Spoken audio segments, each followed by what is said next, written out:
Test day, you're stressed, you have anxiety, you have knots in your stomach. Are you prepared enough? These are the questions you ask yourself every time you take a test. I'll be talking about ways to become an A student, no matter if you're in a community college, university, or a trade school. My main points we'll be discussing is calendar, procrastination, and when, where, and how long should you study.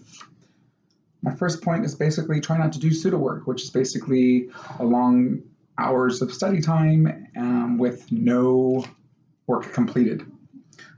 Basically, you want to take 5 minutes out of your day, create a calendar, and create a list. The calendar is basically to plan your day. That way it's written down. And the list, what you want to have is a piece of paper that you jot down you have ideas or thoughts that come in your head. That way you have them on paper and you can look back at them later. Procrastination is my second point. It is unavoidable and you will never ever beat that little devil. The only way you can is basically push through or adapt. So basically I have a couple things to beat procrastination. Is basically keep a journal. This journal is basically going to write down everything that you have planned throughout the day.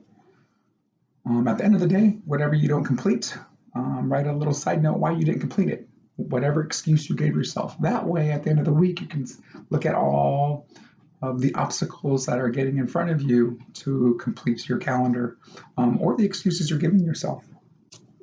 Next is you want to make sure you're feeding the machine. So basically, you want to make sure you're eating throughout the day. Make sure you're drinking water throughout the day. If you're having caffeine, keep it limited because you don't want it to be too much on edge. And never skip a meal.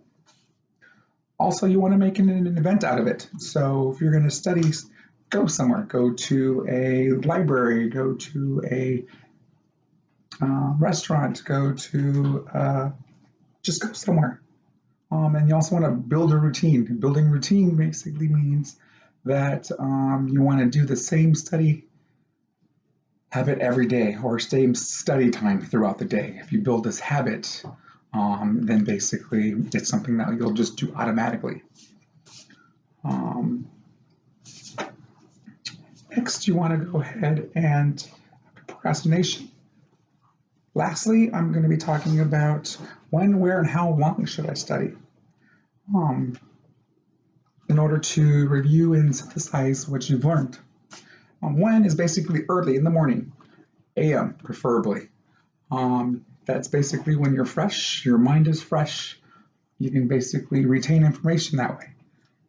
You also want to do it, between classes, if you can. You never want to study in the evening or late in the day because at that time you're tired throughout the day, stuff always comes up, you have to make dinner, and by the time you get studying and get your things, it's already too late, and you got to get ready for bed.